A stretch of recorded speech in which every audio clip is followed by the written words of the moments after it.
Pero ahora nos vinimos a un lugar más cómodo porque es el momento dentro de Bravo News de hablar con los protagonistas y hoy tenemos la suerte de que nos acompañe Amiel Lecky. Él es comunero recientemente electo en la Comuna 15, ¿sí? Por La Libertad Avanza y uno de los más jóvenes, ¿no? En este cargo. Soy el comunero más joven de la historia de la Ciudad de Buenos Aires. Mirá, bueno, sí. Felicitaciones por eso. Gracias. También arrancás el 10 de diciembre, me imagino, ¿no? Juramos el viernes, el 1, ya empezamos. Ya empiezan el 1. Sí. Bueno, ¿cuál es la agenda de un comunero de La Libertad Avanza en este contexto?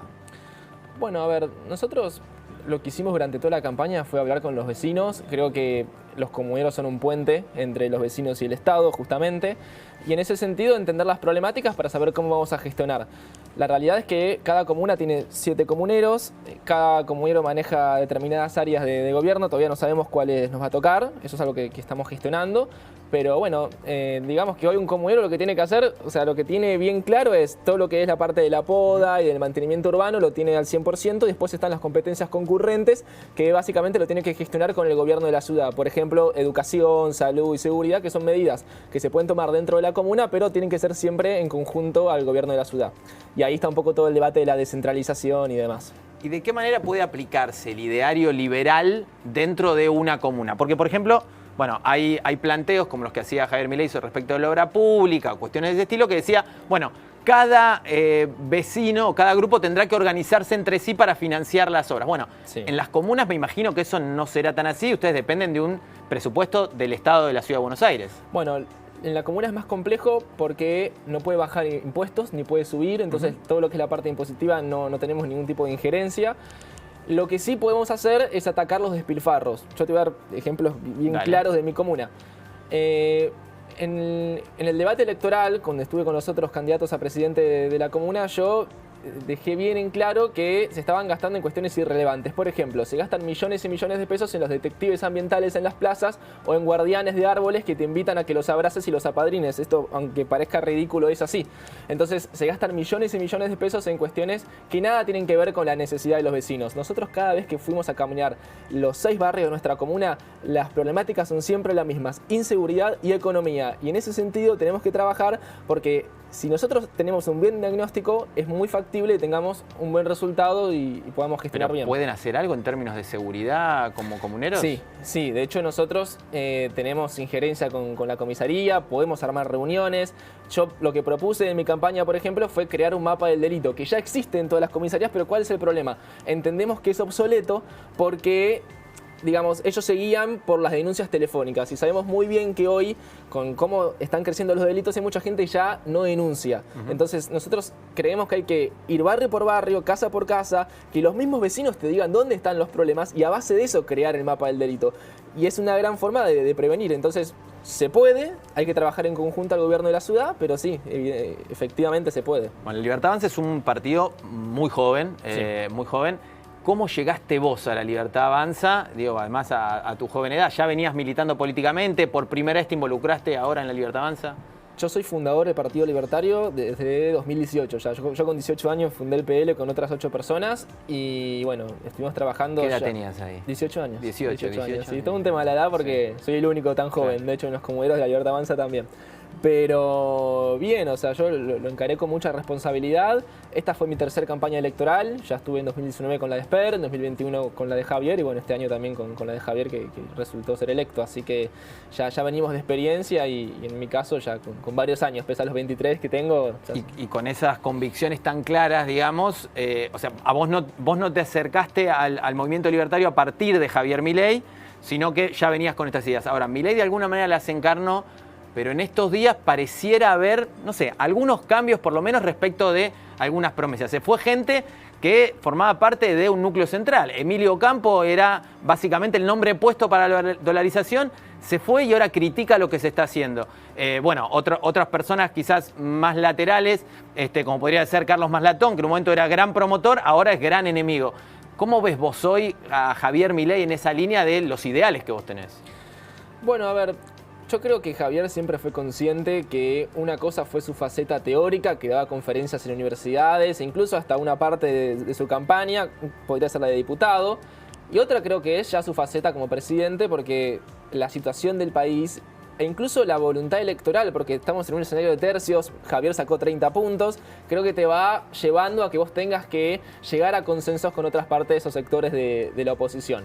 Ya no se trata para mí si nos gusta o no nos gusta, sino de que los argentinos necesitamos ese consenso para poder llegar a pactos de gobernabilidad y realmente solucionarle la vida a la gente, porque hoy estamos muy mal y enhorabuena para mí que Javier pueda evolucionar y pueda con sectores del PRO llegar a consensos para, bueno, en ciertas áreas de gobierno poder gestionar de la mejor forma posible. ¿No te preocupa la influencia que pueda tener Mauricio Macri en todo esto? Digo, Mauricio Macri fue muy defenestrado por Milei en la campaña incluso. Sí. Bueno, mira, yo particularmente soy muy pragmático en política. A mí no me interesa tanto el personalismo, no me interesa quién, sino cómo lo van a hacer. Si vos me decís, por ejemplo, si bien no está nada confirmado, que Patricia Bullrich va a manejar el Ministerio de Seguridad, por poner un ejemplo, independientemente a mí si me gusta o no Patricia Bullrich, si ella va a poder llevar adelante un plan de gobierno que fue el que propuso Milei en sus 3 generaciones, me parece perfecto, independientemente al nombre. Lo mismo si sucede con Caputo, o sea, yo creo que si colabora, en el caso de la economía, a dolarizar y a cerrar el Banco Central, a mí el nombre no me interesa. Yo quiero que las propuestas que llevó adelante Javier se puedan cumplir en el gobierno, por eso no le doy tanta relevancia al nombre. Ahora, Caputo fue en parte responsable del endeudamiento exterior argentino, que el gobierno que está saliendo ahora no lo pudo resolver, que seguramente lo incrementó por no poder resolverlo a lo largo de estos 4 años, y la salida que se plantea, que se escucha, que se lee, tiene que ver con más endeudamiento, siendo un liberal además, ¿no? que plantea esto de no se puede gastar un peso más de lo que entra. ¿Seguir endeudándose en dólares no es un problema? Bueno, yo creo que hay una diferencia. En el gobierno de Macri se endeudaban porque eran deficitarios. Ellos no llevaron adelante un ajuste de shock como el que plantea Javier. Javier lo que planteó siempre fue un ajuste de 15 puntos del PBI. Nosotros tenemos 5 de déficit y la idea era que los 10 restantes sean para bajar impuestos, eliminar regulaciones y hacer una reforma pro mercado, perdón. Entonces, yo creo que Javier lo que planteó siempre es que hay una necesidad de financiamiento, no tanto porque vos no cubras ese déficit, sino porque para dolarizar necesitas dólares. Entonces él ya había hablado en su momento de fondos que estaban dispuestos a invertir con una tasa de interés lógica para la Argentina, para que puedan poner los dólares en el país, desactivar la bomba de las LELIQs y empezar con un proceso de dolarización. Yo entiendo, si uno se pone purista y teórico, claramente habría un inconveniente ahí. Yo soy pragmático. Si este financiamiento nos asegura a nosotros la posibilidad de dolarizar y solucionar el problema de la inflación con una tasa de interés lógica, yo la verdad que creo que enhorabuena que así sea. Lo que sí estaría mal es endeudar para pagar más deuda o porque seguir siendo deficitario, que es lo que hizo el gobierno de Macri. ¿Y cuál tendría que ser para vos el rol del Estado? Porque el Estado estuvo metido, o está metido, de hecho, Milei ha tenido críticas muy duras respecto del Estado. Te nombro siempre a Milei porque es el referente hoy libertario, claramente, ¿no? Ha tenido cuestionamientos muy duros acerca del Estado. Pero ¿vos crees realmente que cuanto menor Estado mejor o crees que hay lugares en donde el Estado tiene que estar necesariamente?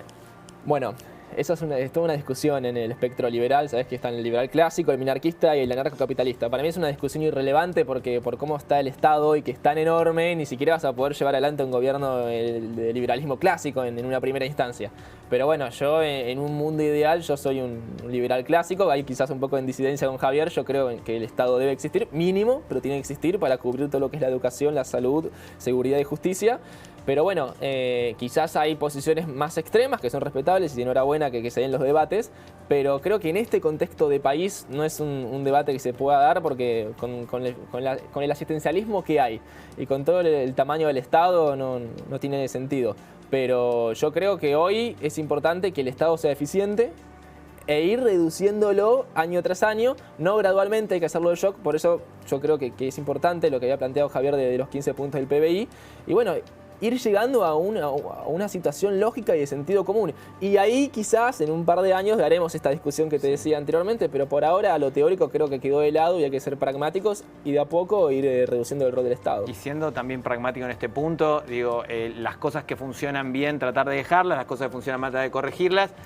Se habla acerca de la posibilidad de una privatización que no sería tal, porque YPF no es una empresa del Estado, pero tiene la mayoría accionaria, la posibilidad de venderlo eso para hacerse de dólares.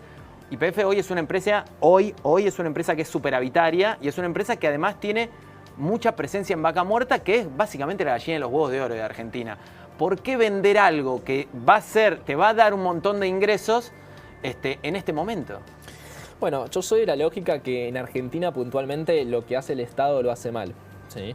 Entonces, lo que tenga que manejar el Estado lo tiene que manejar eficientemente y todo lo que pueda estar en manos del privado se tiene que privatizar. Hay algunos casos puntuales que no sería, como decís vos muy bien, no sería estrictamente una privatización, sino que ya el Estado deje de financiar eso. Yo en todo lo que sea aerolíneas, YPF, trenes argentinos, incluso la TV pública y demás, si es en beneficio del país y de los empleados incluso que están ahí, porque a veces se asocia, desde mi punto de vista incorrectamente, la privatización con el desempleo, cuando no tiene que ser así necesariamente. Todo lo que pueda estar en manos del privado, yo creo que tiene que estar en manos del privado y creo que se va a manejar de una forma mucho más eficiente. Claro, pasa que entonces estás dejando al Estado a subsidiar aquellas cosas que el Estado no le interesa. O sea, de alguna manera van a poder tener, se supone que si el privado lo hace de más calidad, los que tengan recursos podrán tener más calidad y los otros tendrán que hacer lo que puedan. Digo, pareciera ser no muy equitativo, no da las mismas posibilidades a todos. No, o sea, vos fíjate hoy, por ejemplo, el caso de Aerolíneas Argentinas. Aerolíneas Argentinas, si tuviese que competir con otras líneas, estaría en una situación fatal, porque más del 50% de la tarifa de avión son impuestos. Entonces, ahí te das cuenta también de lo mal que manejan las cosas. Yo creo que si estaríamos en un país normal, con líneas normales que pueden competir, que algo se intentó hacer con Macri, que después se terminó despilfarrando, se terminó yendo para otro lado, sobre todo con la parte inicial de Alberto Fernández, creo que ahí ya es un buen indicio de que se maneja mal y tenemos que cambiar esa lógica. Y yo creo que si se privatiza bien, previamente equilibrando las cuentas, esto es muy importante porque yo soy crítico de cómo se privatizó en los años 90, esto a veces no se dice dentro del espectro liberal, porque si vos privatizás una empresa que es deficitaria, como es el caso de Aerolíneas Argentinas, la vas a vender a 2 pesos y es probable también que el modelo que tengas es insostenible, por ende ahí sí es factible que hayan despidos. Entonces lo primero es equilibrar y después venderla. Y ahí me podrás decir vos, ¿por qué venderla si ya la equilibré? Bueno, con la lógica de que si quizás en un futuro no gobierna más Javier Milei y vuelve el kirchnerismo u otro espacio que no esté dentro de nuestro espectro ideológico, es importante también garantizar a largo plazo un modelo sustentable independientemente a quién gobierne en la Argentina. Bueno, tengo que decir, primero, interesantísima la charla, me gustaría que vengas otra vez, estamos llegando ya al final y sobre todo me quedo muchísimo con esto que estás planteando, bueno, mañana puede venir otro.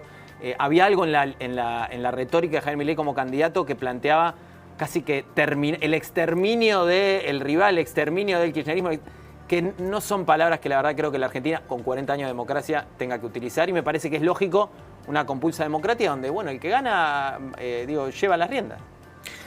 Sí, a ver, yo creo que nunca hay que subestimar a otro espacio político. A nosotros nos subestimaron mucho y no estaría bueno hacer lo mismo que no nos gusta que nos hagan. Yo creo que el kirchnerismo en cierto punto nunca pudo ser kirchnerismo de verdad después de Cristina, le costó mucho, con Scioli, con Alberto, con Massa, o sea, Alberto radical, Massa que prometía barrer a los ñoquis y la cámpora, como que ahí no hubo mucha congruencia. Entonces, claramente al kirchnerismo le costó, lo cual no quiere decir que el kirchnerismo haya muerto. El kirchnerismo tiene, digamos, un aparato para salir adelante nuevamente y por eso es importante gobernar bien y tener cuadros políticos y un aparato político para poder apaciguar ese tema. Bueno, seguramente entonces sigamos hablando como cuadro también de La Libertad Avanza. Un gusto, Damián. Igual. Bueno, muchísimas gracias. Nosotros ahora hacemos una última